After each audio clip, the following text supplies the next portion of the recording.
The price of the final passage.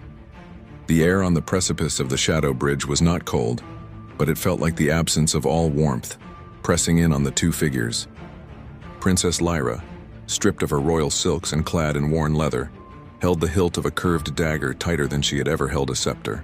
Beside her, Kale, the exiled warrior, was a granite statue of coiled muscle and weary resolve. His armor was scarred, a testament to the assassins they had evaded across half the kingdom, and his eyes, normally distant, were fixed on her with an intensity that burned. Their final objective was clear: cross the bridge, deliver the Alliance scroll, and save their world from the encroaching darkness.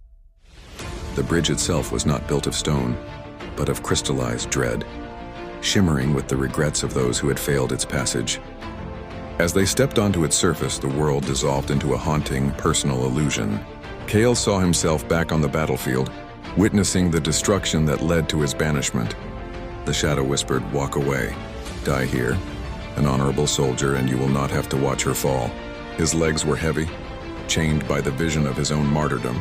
Meanwhile, Lyra was transported to a gilded hall where a stable prince offered her a hand in marriage, promising a realm safe from the chaos of her magic.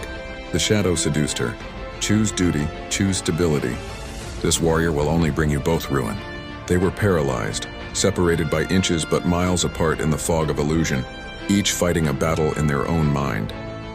Then through the oppressive mental noise, Kale heard Lyra's strained breath. He remembered the feel of her hands on his armor, the sound of her quiet laughter over a meager meal, the unspoken vow they'd forged beneath desolate stars. He rejected the shadow's lie, pushing against the crushing force of regret. He was no longer fighting for a dead empire's honor, but for her. He reached out, his gauntleted hand slamming against the illusion and finding Lyra's real, trembling arm. The physical contact was an electric jolt that shattered the dream. They were back on the bridge, the spectral forms of their fears recoiling from the force of their shared reality. A moment later, the true guardians appeared. 3 towering wraiths, creatures of pure darkness and swirling entropy, coalescing from the bridge itself.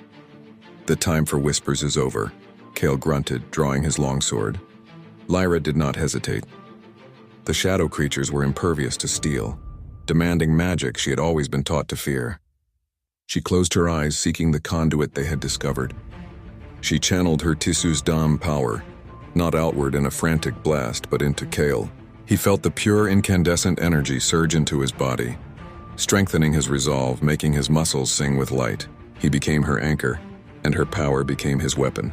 Kyle roared, rushing the lead wraith, his sword now blazing with the raw, unstable blue fire of